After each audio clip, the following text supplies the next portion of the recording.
Last ভিডিওতে অথবা last ক্লাসে আমরা ঘর্ষণ বল নিয়ে আলোচনা করেছিলাম, ফোর্স অফ ফ্রিকশন। সেখানে ঘর্ষণ বল কি, ঘর্ষণ বল কয় প্রকারের হয়, তাদের কোনটাকে কি বলে, ঘর্ষণ বলকে স্বনিয়ন্ত্রক বল সেলফ কন্ট্রোলড ফোর্স বলছে কেন, ঘর্ষণ বলের সঙ্গে অ্যাপ্লাইড ফোর্সের একটা গ্রাফ, ঘর্ষণ কোণ, অ্যাঙ্গেল অফ ফ্রিকশন, ঘর্ষণ বিরাম কোণ, অ্যাঙ্গেল অফ রিপোজ, এই কতকগুলো ব্যাপার আমরা আলোচনা করেছিলাম। লস অফ ফ্রিকশন, ঘর্ষণের সূত্রাবলী, ঘর্ষণ গুণাঙ্ক, কোফিশিয়েন্ট অফ ফ্রিকশন আলোচনা হয়েছে। আচ্ছা, আজকে আমরা প্রথমে কতকগুলো প্রবলেম দিয়ে শুরু করব, কিছুটা থিওরিও বাকি আছে। প্রথম যে প্রবলেমটা দিয়েছে এরকম দিয়েছে, বলছে আমার কাছে 50 কেজি ভরের একটা বস্তু আছে এবং বস্তুটা আনুভূমিক তলের ওপর রাখা আছে 50 কেজি। তাহলে আমি ধরে নিলাম এই একটা আনুভূমিক তল, সেই আনুভূমিক তলের ওপর 50 কেজি ভরের একটা বস্তু রাখা আছে।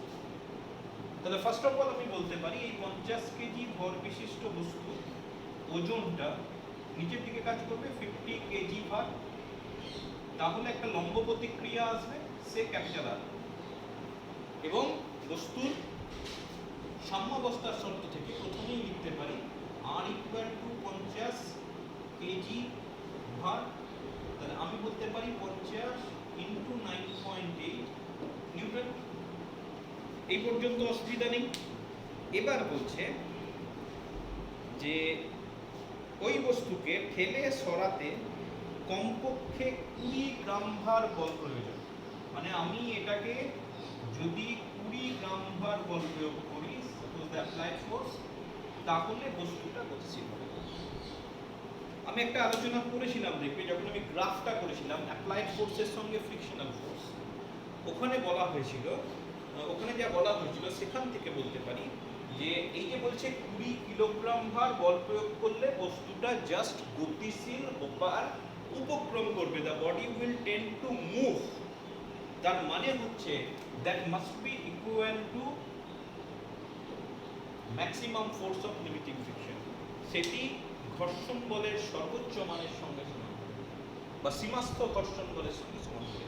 যে বল দ্বারা, যে বল প্রয়োগ করলে বস্তুর ওপর বস্তুটি জাস্ট গতিশীল হবার উপক্রম করবে, সেটা হয়ে যাচ্ছে অলওয়েজ সীমাস্থ ঘর্ষণ বল। এটা একটু মনে রাখবে, the force that is needed to move, just move the body, must be equal to maximum value of limiting friction. ঠিক আছে? তাহলে সেক্ষেত্রে আমি বলতে পারি Fs equal to হয়ে গেল 20 kilogram, maximum value of static friction. তাহলে এটা হয়ে গেল 20 ইনটু 9.8।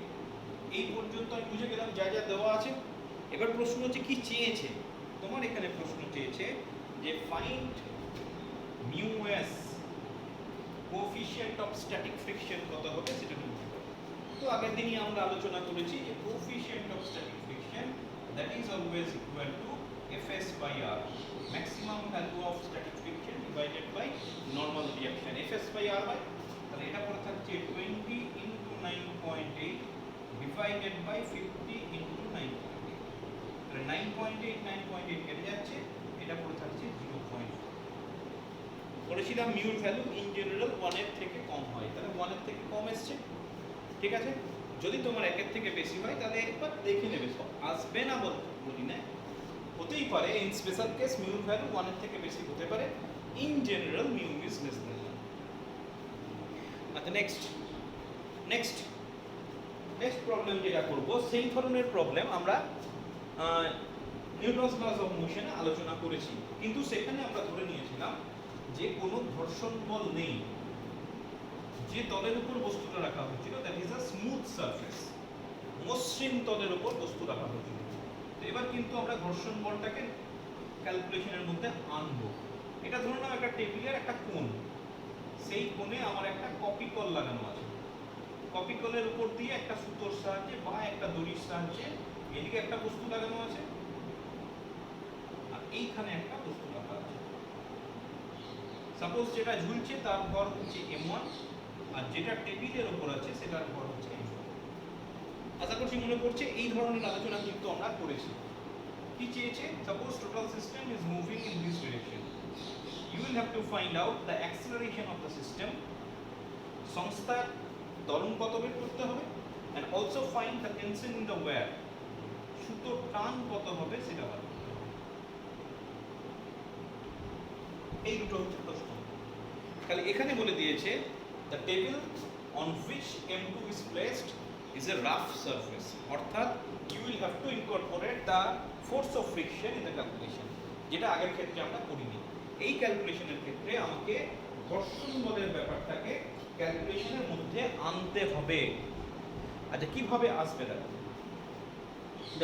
প্রথমে যখন আমি M1 বস্তুর কথা ভাবছি, M1 বস্তুর ক্ষেত্রে ওজন নিচের দিকে কাজ করছে, তাহলে এই হয়ে গেল M1G। সুতোর টান উপর দিকে কাজ করছে, এবং এই দুটো বলের প্রভাবে M1 ভরের বস্তুটা নিচের দিকে নামছে, এবং M1 বস্তুটা কোনোভাবে টেবিলের সঙ্গে কন্ট্যাক্টে আসেনি। তাহলে M1 ভরের বস্তুর উপর কিন্তু ঘর্ষণ বল কাজ করছে না। আলোচনা হয়েছে যে ফ্রিকশনাল ফোর্স কখন জেনারেট করে, whenever an object comes in contact with another object অথবা on some another plane, অর্থাৎ একটা বস্তু যখন আরেকটা বস্তুর সঙ্গে সংস্পর্শে আসে অথবা বস্তুটা কোনো তলের সঙ্গে সংস্পর্শে আসে, তখন সংস্পর্শ তলে ঘর্ষণ বলটা কাজ করে। Now here M1 does not comes in contact with the table, তাহলে M1 এর উপর কোনোভাবেই কোনো ঘর্ষণ বল কাজ করবে না। তাহলে M1 ভরের বস্তুর উপর তুমি যেভাবে ইকুয়েশন অফ মোশন লিখেছিলে সেইভাবেই তুমি লিখতে পারো M1G minus T equal to M1A। This is first equation. Second ইকুয়েশনের ক্ষেত্রে চলে এসো। সেকেন্ড ইকুয়েশন এটার জন্য। আচ্ছা, সেকেন্ড ইকুয়েশন যখন আমি এটার জন্য করব, এটার ওয়েট নিচের দিকে কাজ করবে, আর আমি জানি একটা নরমাল রিঅ্যাকশন থাকে সে আর।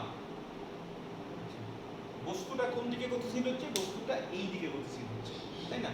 তাহলে আমরা জানি ঘর্ষণ বল তো একটা থাকবেই, because it is in contact. কোন দিকে থাকবে সেটাও আলোচনা হয়েছে, যে যেদিকে বস্তু গতিশীল হবে তার উল্টো দিকে ঘর্ষণ বল কাজ করবে। বস্তু এদিকে গতিশীল, তাহলে ঘর্ষণ বলটা এই দিকে কাজ করবে। অ্যাকচুয়ালি ঘর্ষণ বলটা কন্ট্যাক্ট সারফেস বরাবর কাজ করে, এইভাবে দেখাতে পারি। আবার যেহেতু ভেক্টর প্যারালাল, আমি এটা দিয়েও এখান দিয়েও দেখাতে পারি। বোঝা গেল? ইন জেনারেল কাজ করছে অ্যালং দ্য কন্ট্যাক্ট সারফেস, আমি এভাবে দেখাতে পারি, তার জন্য কোনো অসুবিধা নেই। আচ্ছা, তাহলে দিস ইজ ফ্রিকশনাল ফোর্স। আচ্ছা, প্রথমত আমি যেটা করতে পারি, যেটার জন্য কি লিখবো, তাহলে টি এদিকে কাজ করছে, এফ এদিকে কাজ করছে, তাহলে এটার জন্য ইকুয়েশন অফ মোশন হওয়া উচিত T minus F equal to m2 into a। হলো? আচ্ছা, দুটোকে, এটা 1 নম্বর, এটা 2 নম্বর, দুটোকে সিম্পল অ্যাড করে দাও, টি টি কেটে যাচ্ছে, তাহলে পড়ে থাকছে m1g minus f equal two m1 plus m2 into a। এখানে f এর মানটা আমার দরকার। f টাকে আমি কিভাবে লিখতে পারি? আগের দিন আলোচনা হয়েছে, দেখবে যে মিউ ইকুয়াল টু হচ্ছে f বাই r, তাহলে f ইকুয়াল টু হচ্ছে মিউ ইনটু r। r কত? m2g, তাহলে মিউ ইনটু m2g, এটা পাশে লিখে দেবে। ঠিক আছে? যেহেতু r এর মান m2g এর সঙ্গে সমান, অথবা তুমি এখানে একবার লিখেও দিতে পারো। প্রথমে এটা লিখলে m1 ভরের বস্তুর জন্য, সাম্যাবস্থায় m1 ভরের বস্তুর জন্য, তারপরে হয়ে গেল সাম্যাবস্থায় m2 ভরের বস্তুর জন্য, এখানে একবার লিখে দিতে পারো r equal to m2g। Suppose এটাকেই 2 নম্বর দিলাম আর এটাকে লিখলাম 3 নম্বর। এখানে লিখে দিলে, এইভাবে যোগ করবে না, তুমি লিখে দিলে যে 1 প্লাস 3 করে পাই, তাহলে এটা পড়ে থাকছে m1g minus mu m2g equal to m1 plus m2 into a। তাহলে এটা ক্যালকুলেশন দেখাবার দরকার নেই, তুমি এখানে লিখে দেবে 2 নম্বর সমীকরণ।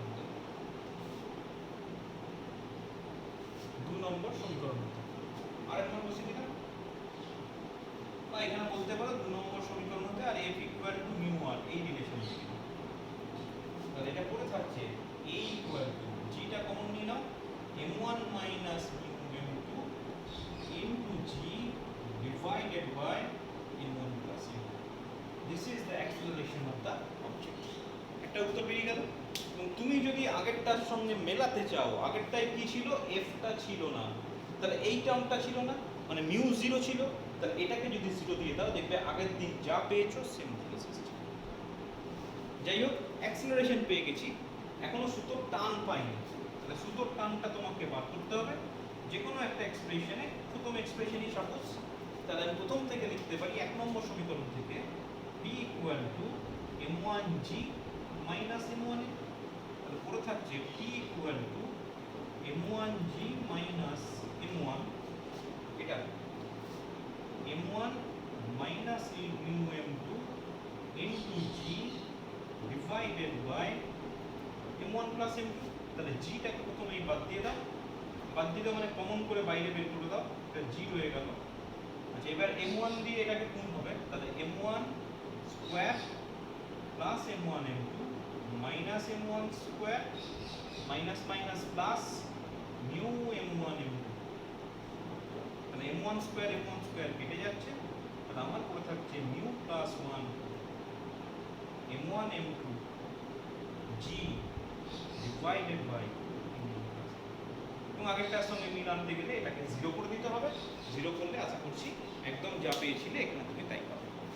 এই হচ্ছে তোমার ব্যাপার। তোমাকে এই টাইপের যে কোনো অঙ্ক দিক, যদি তোমাকে ঘর্ষণ বল নিতে হয়, তাহলে যেখানে যেখানে বস্তু in contact with the surface বা in contact with the table বা in contact with some other object, এই ধরনের ব্যাপার থাকবে, সেখানে সেখানে তোমাকে ঘর্ষণ বলের ব্যাপারটাকে তোমাকে কিন্তু আনতে হবে। এবং ঘর্ষণ বল মনে রাখবে মিউ ইন্টু আর, যেখানে আর হচ্ছে ওই তলের ওপর যত বস্তু আছে সব বস্তুগুলোর ওজনের সঙ্গে, ওজনের যোগফলের সঙ্গে সমান। যাক, এই টাইপের অঙ্ক হয়ে গেল। আচ্ছা, এরপর পরের অঙ্ক চলে যায়। পরের অঙ্কটা ভালো করে বুঝবে, এই ধরনের অঙ্ক খুব পরীক্ষায় এসে থাকে, বা তোমার ধারণা পরিষ্কার করার জন্য এই ধরনের অঙ্ক খুব দরকার। সব অঙ্কগুলোই ভালো করে দেখবে, কারণ সব অঙ্কগুলো ভাবনা চিন্তা করেই করানো হচ্ছে, করে দিচ্ছি। এবং সব অঙ্কগুলো করলে তোমার মোটামুটি যে ধরনের প্রবলেম আসে সেই ধরনের প্রবলেম সম্পর্কে একটা ধারণা কিন্তু তোমার হয়ে যাবে বা হয়ে যাওয়া উচিত। আচ্ছা, পরের প্রবলেমটা বলছে একটি বাক্স মেঝের উপর টানা হচ্ছে। সাপোজ এটা একটা মেঝে, এখান থেকে তুমি একটা বাক্সকে টেনে নিয়ে যাচ্ছ। You are applying some force on this box. 200 centimetre per second বেগ অর্জনের পর বাক্সটি ছেড়ে দেওয়া হলো। তুমি যেহেতু ফোর্স অ্যাপ্লাই করছো, the box will acquire some velocity. এবার কি হলো, যখন এই ব্যাগটার বেগ হয়ে গেল 200 সেন্টিমিটার পার সেকেন্ড, তুমি কি করলে বক্সটাকে ছেড়ে দিলে, মানে বল প্রয়োগ করা ছেড়ে দিলে। সোজা কথা, তুমি এখান থেকে টানছিলে, টানতে টানতে নিয়ে যাচ্ছ, যেহেতু জোরে টানছো একটা বল দিয়ে, একটা ভেলোসিটি বাড়ছে, বাড়তে বাড়তে whenever it acquires a velocity 200 centimeter per second, you just release the box. তুমি বাক্সটাকে ছেড়ে দিবে। ছেড়ে দেওয়ার পর কি হবে, সঙ্গে সঙ্গে বস্তুটা থামবে না। According to Newton's first law, it should continue in its motion. বাক্সটা বেশ কিছুটা দূরত্ব অতিক্রম করবে। ওই তুমি যে ফোর্সটা অ্যাপ্লাই করেছিলে সেই ফোর্সের জন্য বাক্সটা বেশ কিছুটা দূরত্ব অতিক্রম করবে এবং থেমে যাবে, তাই না? এবার প্রশ্ন দিয়েছে যে কত দূরত্ব অতিক্রম করবে। Find the distance covered by the box after you release it. তাহলে এই দূরত্বটা অতিক্রম করছে। এখন প্রশ্ন হচ্ছে কেন থেমে যাচ্ছে। According to Newton's first law of motion, it should continue in its motion, কিন্তু থেমে যাচ্ছে। তার মানে হচ্ছে আমি দেখতে পাচ্ছি না, but there is some force acting on the box opposite to the direction of its motion. অর্থাৎ আমি যেদিকে বল প্রয়োগ করছিলাম, যেদিকে গতিশীল হবার কথা ছিল, নিশ্চয়ই তার বিপরীতে একটা বল কাজ করছে, এবং এখানে তুমি জানো সেই বলটা হচ্ছে ঘর্ষণ বল। তাহলে এখানে যেটা বাধাজনিত বল কাজ করছে, the retarding force, that is equal to হয়ে যাচ্ছে ঘর্ষণ বল। এবং বস্তুটার ভর যদি m হয়, তাহলে এটা হয়ে যাবে মিউ mg। ঠিক আছে, তাহলে এক এক করে লিখে ফেলি যে এক্ষেত্রে here u equal two 200 centimetre per second. আমি চাইলে এটাকে মিটার পার সেকেন্ড করতে পারি। Velocity, final velocity is 0। এখানে যা ফোর্স কাজ করছে, that is equal to mu mg, where n is the mass and mu is the coefficient of friction। এটা নিশ্চয়ই দেওয়া আছে, mu is given and mu equal to বলা আছে 0.5। তাহলে বস্তুটার ত্বরণ কত হবে? Acceleration of the object f equal to f by m that is equal to mu into g. আচ্ছা আমি ধরে নিলাম let the object covers the distance s। তাহলে দেখো খুব সহজ একটা অঙ্ক, জাস্ট এইটুকু নতুন আমি করতে পারি v square equal to u square minus 2fs। দেখো সব জানা আছে, u জানা আছে, v জানা আছে, f জানা আছে, s জানা আছে, s নির্ণয় করতে। আর তোমার ওই প্রবলেমে দিয়েছে খালি এখানে ওই ঘর্ষণ বলের কনসেপ্ট থেকে এখানে ত্বরণটা তোমাকে বের করতে হবে। এবং ঘর্ষণ বলের অধীনে যদি হয় তুমি মনে রাখবে ত্বরণের এক্সপ্রেশন সবসময় এটা হবে, যেটা আমি এক্ষেত্রে করে দিলাম। তাহলে এক্ষেত্রে আমি লিখতে পারি v square u square 2fs, এখানে v টা 0, তাহলে পড়ে থাকছে s equal to u square by 2f। আচ্ছা u স্কয়ার 2 ইনটু 2 si, তাহলে 2 ইনটু মিউ জি। আচ্ছা তাহলে এটা পড়ে থাকছে 2 একটা কাটছে, 2 ডিভাইডেড বাই মিউ মান হচ্ছে 0.5 আর জি এর মান কত বলেছে? জি বলেছে 9.8, 10 বলা আছে, সরি এই অঙ্কে 10 বলা আছে। তাহলে এটা 5, তাহলে এটা পড়ে থাকছে 0.4, অবভিয়াসলি মিটার এককে। তাহলে এটাকে তুমি যদি সেন্টিমিটার করতে চাও মানে বক্সটা ছেড়ে দেওয়ার পর বস্তুটা আরো 40 সেন্টিমিটার ডিসটেন্স হবে। ঠিক আছে, খুব সিম্পল একটা অঙ্ক, কিন্তু ধারণাটা মাথার মধ্যে রেখো যে বস্তু যখন গতিশীল হচ্ছে মানে থামবে তার আগে ওটার উপর একটা ফ্রিকশনাল ফোর্স কাজ করছিল, সেই ফ্রিকশনাল ফোর্সের জন্যই অ্যাকচুয়ালি অবজেক্টটা থেমে গেল। তাহলে এখানে effective force is the frictional force, সেখান থেকে তুমি অ্যাক্সিলারেশন বা রিটার্ডেশন, অ্যাকচুয়ালি রিটার্ডেশন বের করলাম, f equal to f by m equal to করে থাকছে mu M G by m that is equal to mu into G. Next পরের প্রবলেমটায় চলে যাচ্ছি।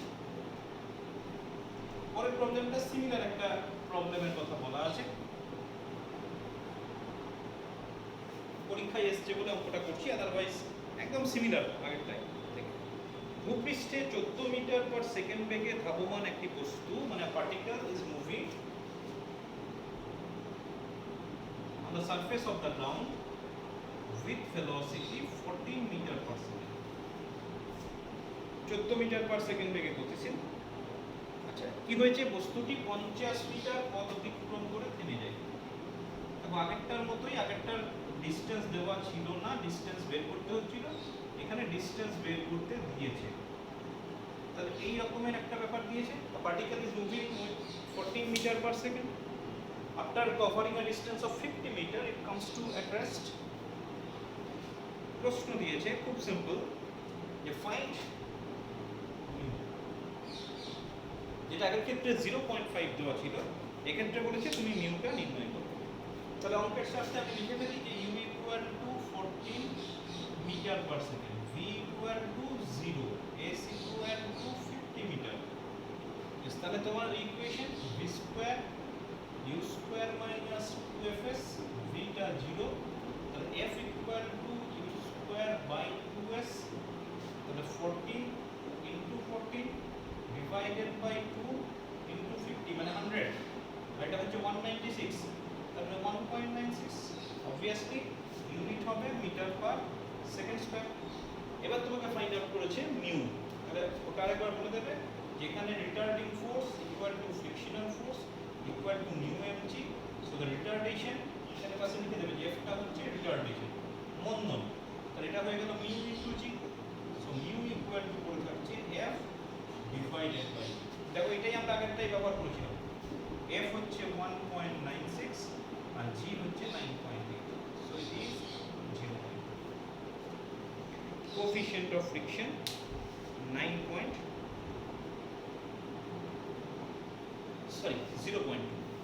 বুঝলে? নেক্সট অঙ্কটা খুব ইন্টারেস্টিং একটা অঙ্ক। কি বলছে যে আমার কাছে একটা বই আছে, একটা মোটা বই, তোমাদের ফিজিক্সের বইটাই ভাবতে পারো, যে তোমার কাছে একটা এরকম বই আছে, এই বইটা আমি পাশ থেকে আনছি, সাইড এই ধরে নাও বই, সেই বইয়ের এখানটায় লেখা থাকে, মনে করে লেখা আছে ফিজিক্স,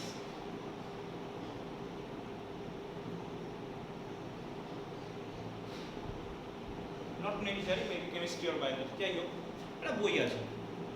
তুমি বইটাকে দুদিক থেকে চেপে, আমরা এইভাবেও ধরে থাকি, এইভাবে ধরে রেখেছো, তাহলে তুমি এদিকে একটা ফোর্স অ্যাপ্লাই করছো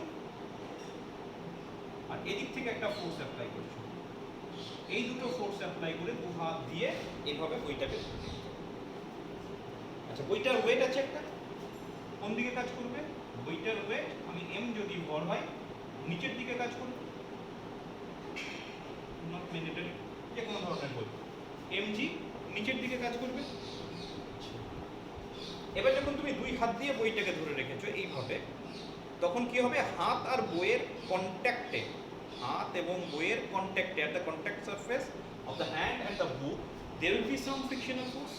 আচ্ছা, এখানে যে ফোর্সগুলো অ্যাপ্লাই করছো তার জন্য তুমি বইয়ের উপর ফোর্স অ্যাপ্লাই করছো, তাহলে বই তোমার উপর একটা লম্ব প্রতিক্রিয়া প্রয়োগ করবে। আমার এটা এখানে দেখাবার দরকার নেই, আমার এটা দরকার।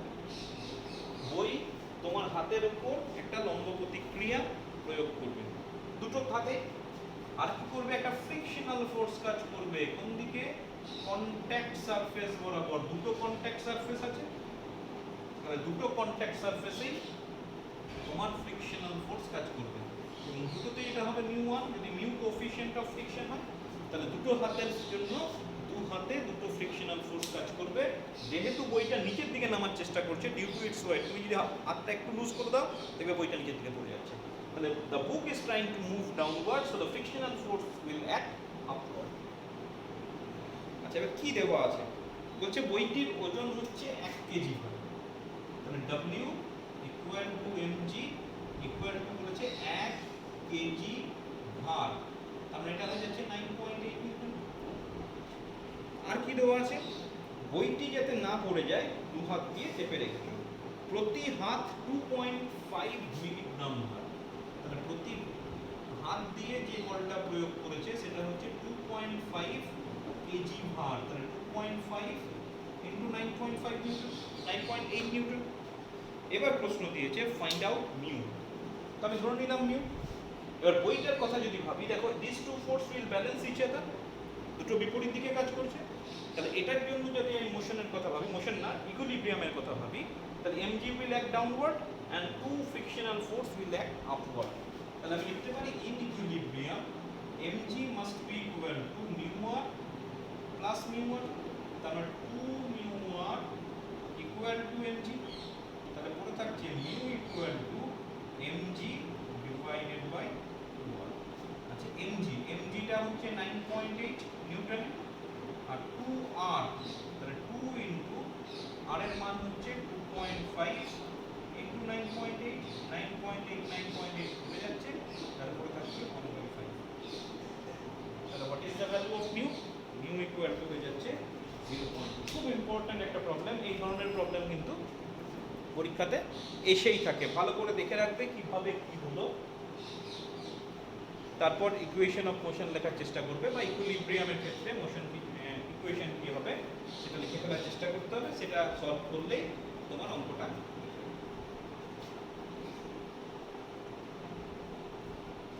নেক্সট প্রবলেমে চলে যাচ্ছি। নেক্সট প্রবলেমটা খুব ইম্পর্টেন্ট, এমসিকিউ এসছে এখান থেকে, এই প্রবলেমটা থেকে গোটা ব্যাপারটা বুঝে নেবার চেষ্টা করবে। যে আমার কাছে একটা টেবিল আছে, এই একটা টেবিল, আর কি আছে? একটা চেন আছে, লোহার একটা মোটা চেন আছে, যে চেনটার a certain part is suspending from the end of the table। মানে তুমি এইভাবে দেখাতে পারো, আমি দেখাচ্ছি এইভাবে, দেখো যে সাপোজ এটা একটা চেন, এই একটা চেন, এই চেনটা কিছুটা অংশ, a certain part of the chain is on the table and certain part is suspended from one end। আমি ধরে নিলাম যে x দৈর্ঘ্য ঝুলছে, total length of the chain বলে দিয়েছে l, তাহলে টোটাল লেন্থ যদি l হয়, আমি ধরে নিলাম x একক ঝুলছে, তাহলে l মাইনাস x একক টেবিলের উপর আছে। বলছে ফাইন্ড দ্য ম্যাক্সিমাম লেন্থ, এই x এর ম্যাক্সিমাম ভ্যালু কত যাতে চেনটা ইকুইলিব্রিয়ামে থাকে, ঠিক আছে? Find the maximum value of the chain সিকলটির সর্বাধিক কত দৈর্ঘ্য টেবিল থেকে ঝুলতে পারবে? Maximum length of the chain that can remain suspended মানে hanging from the end of the table. কতটা অংশ তোমার টেবিলের শেষ প্রান্ত থেকে ঝুলতে পারবে? তুমি এমনি ভাবো না যে এরকম শিকল আছে, একটা গোল গোল পাট আছে, এরকম একটা তুমি একটু একটু করে ঝোলাচ্ছ ঝোলাচ্ছ ঝোলাতে ঝোলাতে একটা সময় পর কি হবে? চেনটা নিচে পড়ে যাবে। তাহলে কার উপর ডিপেন্ড করছে যে চেনটা পড়ে যাবে না উপরে আছে? তাহলে তুমি একটা জিনিস ভাবো, যে অংশটা ঝুলছে সেটার উপর ঘর্ষণ বল নেই, সেটার উপর কি আছে? সেটার উপর চেনটার ওয়েট আছে, যেটা ঝুলছে তার একটা ওয়েট কাজ করছে। আর টেবিলের উপর যেটা আছে সেটার উপর একটা ঘর্ষণ বল কাজ করছে। কতক্ষণ পর্যন্ত ইকুইলিব্রিয়ামে থাকবে? Until W becomes equal to F। যতক্ষণ পর্যন্ত weight of the body is equal to frictional force ততক্ষণ পর্যন্ত সে সাম্যাবস্থায় থাকবে। F যদি বেশি হয় তাহলেও সাম্যাবস্থা থাকবে, মানে বেশিরভাগ অংশ যদি টেবিলের উপর রাখো তাহলেও সাম্যাবস্থায় থাকবে। কিন্তু যদি W-টা F এর থেকে বেশি হয়ে যায় তাহলে কিন্তু শিকলটা পড়ে যাবে। তাহলে লিমিটিং কন্ডিশন যেটা হচ্ছে, limiting condition W must be equal to F, মানে weight of the suspended part of the chain must be equal to the frictional force on the chain that remains on the table। অর্থাৎ ঝুলন্ত অংশের ওজন must be equal to টেবিলের উপর থাকা অংশে ক্রিয়াশীল ঘর্ষণ বলের সঙ্গে সমান হবে বা হতে পারে। আচ্ছা, এবার বলে রাখি অঙ্কটাতে মিউ ছাড়া কিছু দেওয়া নেই, মিউ দেওয়া আছে আর এল দেওয়া আছে, আর কিছু দেওয়া নেই। তাহলে আমি কি করলাম, যে যেটা নির্ণয় করতে হবে, let x be the required length that can remain suspended বা hanging from the end of the table। x হচ্ছে ওই শিকলটির ম্যাক্সিমাম দৈর্ঘ্য যেটা ওই টেবিলের প্রান্ত থেকে ঝুলতে পারবে। তাহলে ঝুলন্ত অংশের ওজন বের করতে হবে। আচ্ছা, মাস দরকার তার জন্য, ওজন বের করতে গেলে ফ্রিকশনাল ফোর্স বের করতে গেলেও মাস দরকার, কিন্তু মাস সম্পর্কে কোনো আইডিয়া দেয়নি। আমি এখানে নতুন একটা প্যারামিটার করেছি আগে, একক দৈর্ঘ্যে ভর, এই রকমের একটা প্যারামিটার নিয়ে এলাম। একক দৈর্ঘ্যে ভর বলতাম মানে যদি যে বস্তুটার কথা বলা হয়েছে সেটা যদি ইউনিফর্ম হয়, সুষম হয়, তবে সেক্ষেত্রে এই ধরনের একটা কনসেপ্ট করতে পারি, যেখানে বলছি যে দৈর্ঘ্যের উপর ভরটা ভীষণভাবে নির্ভরশীল। এক্সপেক্টেড যদি ইউনিফর্ম হয়, ছোট দৈর্ঘ্য যদি নিই তাহলে ছোট ভর হবে, বেশি দৈর্ঘ্য নিলে বেশি ভর হবে। আমি করলাম কি, একক দৈর্ঘ্যের ভরটাকে বললাম স্মল এম, মানে if the length is unit, মানে 1 সেন্টিমিটার বা 1 মিটার যে এককেই দেওয়া হয়, তাহলে মাস হবে।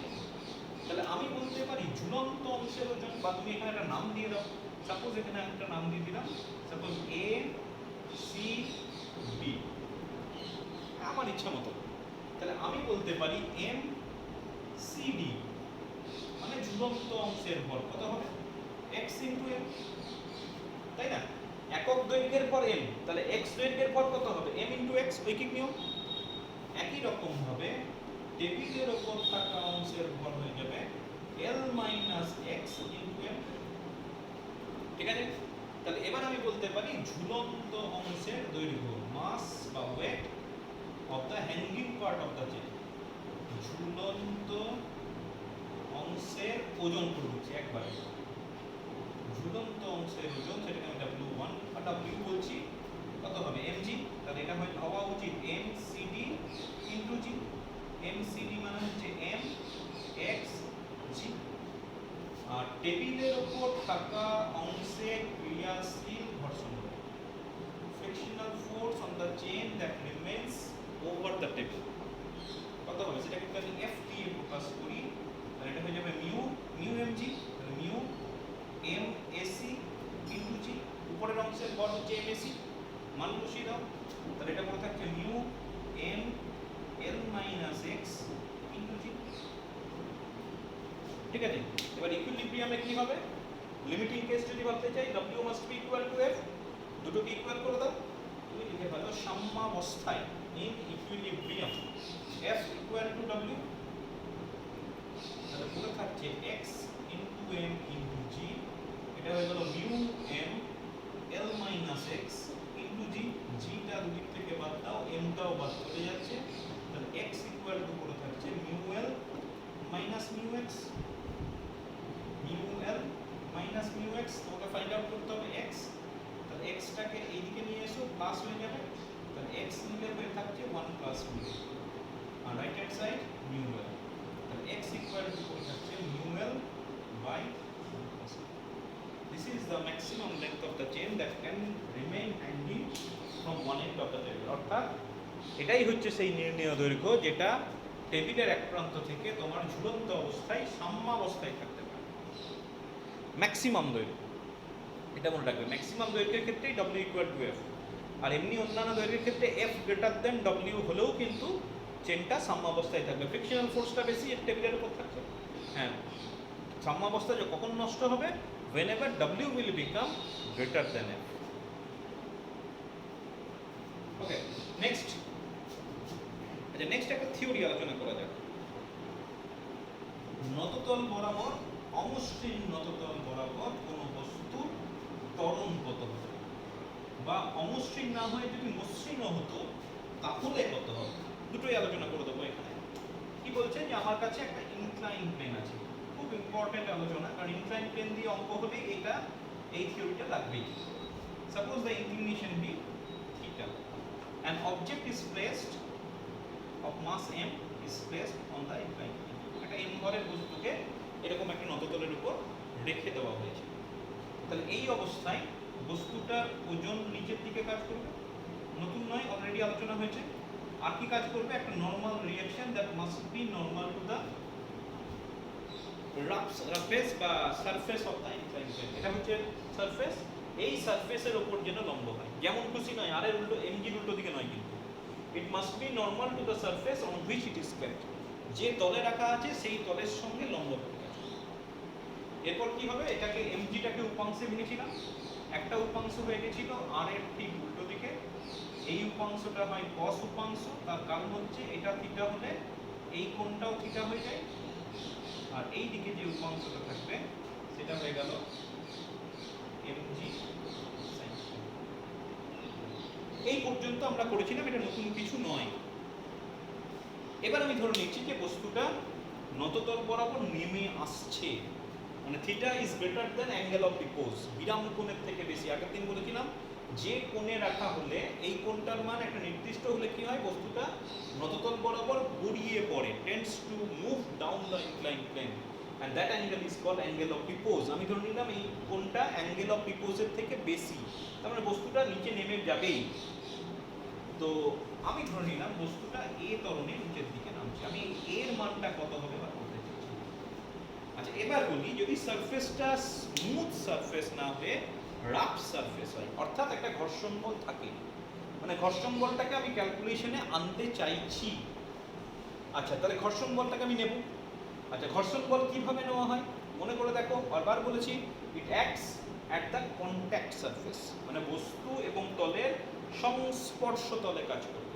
আর কি বলেছিলাম, ইট always opposite to the direction of motion of the object, অর্থাৎ বস্তু যেদিকে গতিশীল হবে তার বিপরীতে ক্রিয়া করবে। বস্তু কোন দিকে গতিশীল, নিচের দিকে গতিশীল, তাহলে ঘর্ষণ বলটা উপর দিকে কাজ করবে।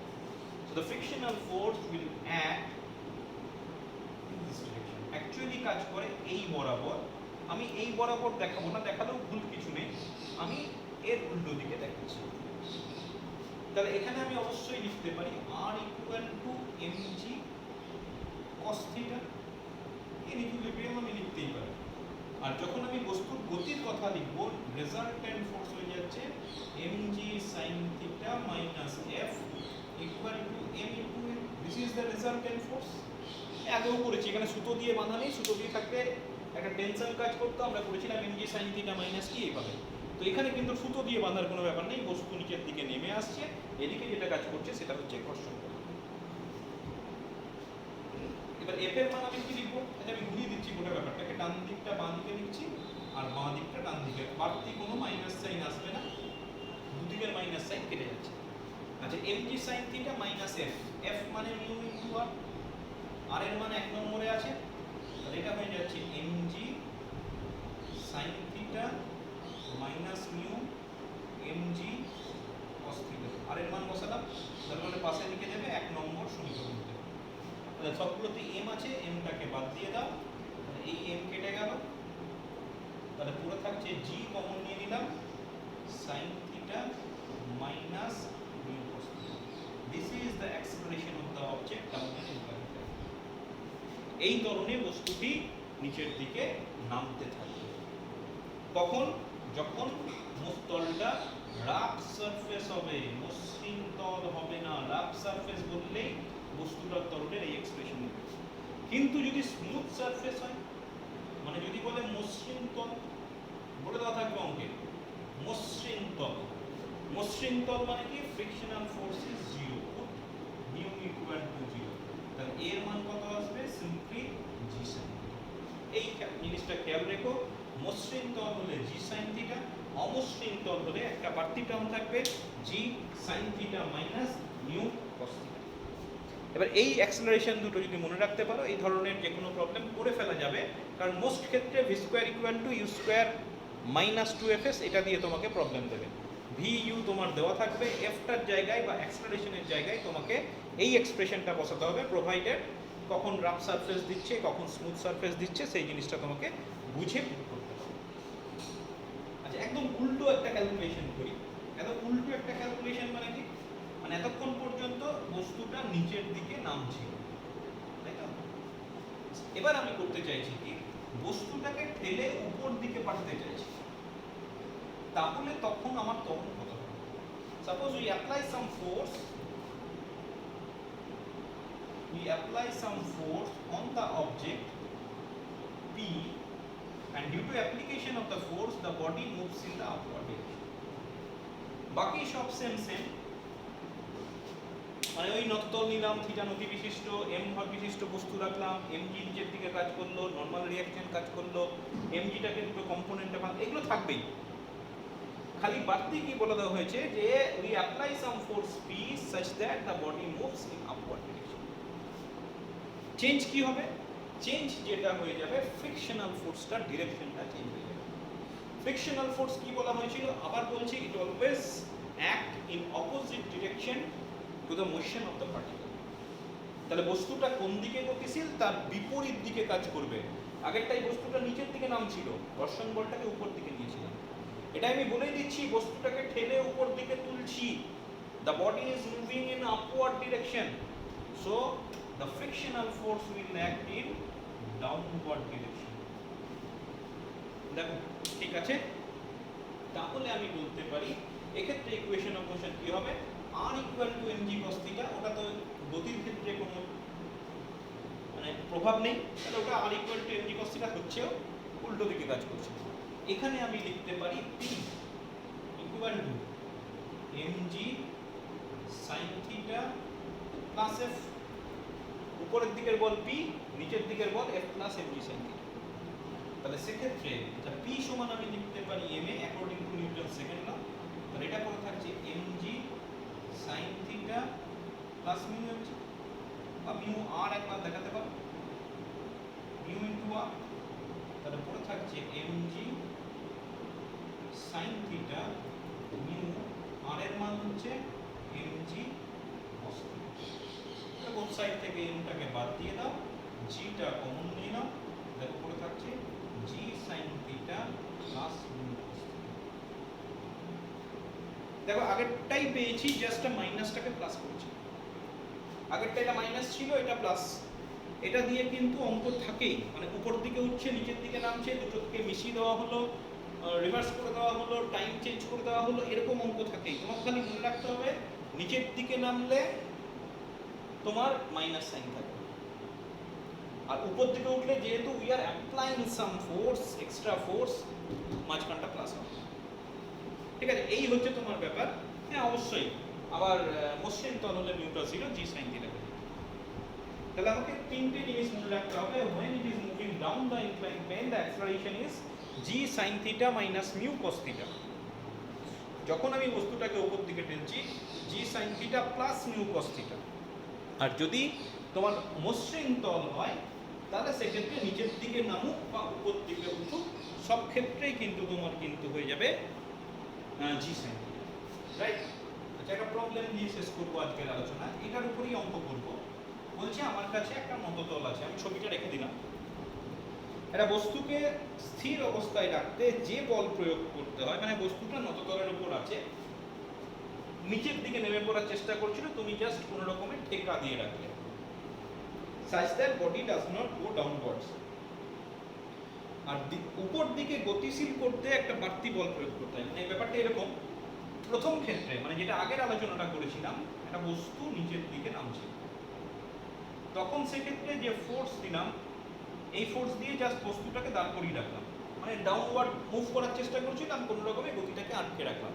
বলছি সেক্ষেত্রে যে বল প্রয়োগ করতে হয় সেটা যদি P1 হয়, আর সেকেন্ড ক্ষেত্রে কি করছি, বস্তুটাকে উপর দিকে ঠেলছি, সেই উপর দিকে ঠেলার সময় ফোর্স যদি P2 হয়, বলে দিয়েছে P2 ইকুয়াল টু P1। বলছিলাম নিচের দিকে নামা উপর দিকে ওঠা মেশানো অঙ্ক দেবে, নিচের দিকে নামার সময় ফোর্স P1, উপর দিকে ওঠার সময় force P2, and P2 is greater than P2 is twice to P1। তোমাকে প্রশ্ন দিয়েছে ফাইন্ড থিটা, মানে নতি কোণটার মান কত বের করতে হবে। ঠিক আছে, দেখো যখন আমার নিচের দিকে নামছে, আমি পরিষ্কার বেশি আলোচনার মধ্যে যেতে যাচ্ছি না, যখন বস্তুটা নিচের দিকে নামছিল তখন তার ত্বরণ ছিল জি sign theta minus mu cos theta. তাহলে যখন নিচের দিকে নামার চেষ্টা করছি, আমি এটা P1 বলেছি, তাহলে এটা হওয়া উচিত ছিল m ইন্টু এ।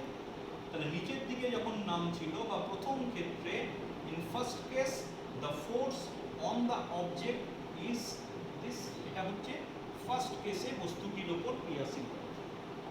আর সেকেন্ড কেসে কি হচ্ছে, সেকেন্ড কেসে অ্যাক্সিলারেশন a1 আর a2 করে দিচ্ছি, অ্যাক্সিলারেশন হয়ে যাচ্ছে জি sign theta plus mu cos theta. তাহলে সেকেন্ড ক্ষেত্রে অ্যাপ্লাইড ফোর্স যদি আমি P2 বলি, তাহলে m ইনটু a2, তাহলে এটা পড়ে থাকছে m ইনটু জি sign theta plus mu cos theta, যেটা আমি প্লাস করে ফেলি, ঠিক আছে প্লাস কস থিটা। এবার তোমার বলে দেওয়া আছে যে in the second case the force applied is twice the previous case. দ্বিতীয় ক্ষেত্রে ক্রিয়াশীল বল প্রথম ক্ষেত্রে ক্রিয়াশীল বলের দ্বিগুণ, তাহলে সেক্ষেত্রে থিটার মান কত, মান বসিয়ে।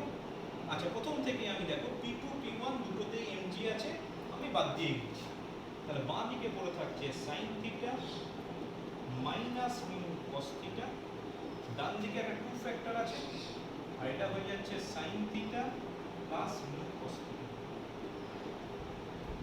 সেখান থেকে ক্যালকুলেশন করলেই তোমার চলে আসবে। তাহলে পুরো থাকছে sine theta plus mu cos theta, এদিকে পুরো থাকছে 2 sign theta minus 2 mu cos theta. উল্টোটা করলাম, তাই এটা মাইনাস আর এটা প্লাস। ঠিক আছে, এবার সাইন থিটাটাকে একদিকে নিয়ে যাও, কস থিটাটাকে একদিকে নিয়ে যাও।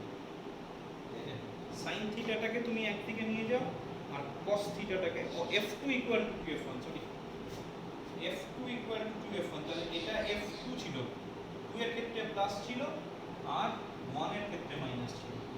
This is plus and this is minus. Calculation দেখে নাও। তাহলে cos থিটার পার্টটা এদিকে নিয়ে এসো, দেখো পড়ে থাকছে 3 মিউ cos থিটা, আর এদিকে পড়ে থাকছে শুধু sin থিটা। আশা করছি এই ক্যালকুলেশন বুঝেছো, এটা এদিকে আসছে, এটা এদিকে আসছে, 2 sin theta minus sin theta, আর এটা এদিকে অ্যাড হয়ে যাচ্ছে, তাহলে 3 মিউ cos থিটা। তাহলে তোমার পড়ে থাকছে tan theta equal to 3 mu. তাহলে থিটা ইকুয়াল টু পড়ে থাকবে, আশা করছি ইনভার্স হয়েছে, এটাকে বলে ইনভার্স 3 মিউ। পরীক্ষায় খুব প্রমাণ হিসেবে কিন্তু এই অঙ্কটা দেয়।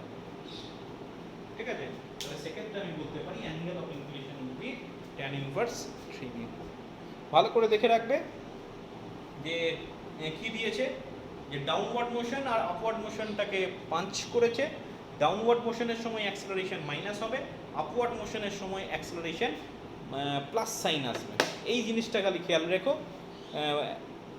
আপওয়ার্ড মোশনের ক্ষেত্রে ফোর্সটা বলেছে ডাউনওয়ার্ড মোশনের টুয়াইস, সেই জিনিসটা জাস্ট অ্যাপ্লাই করে দিয়েছি।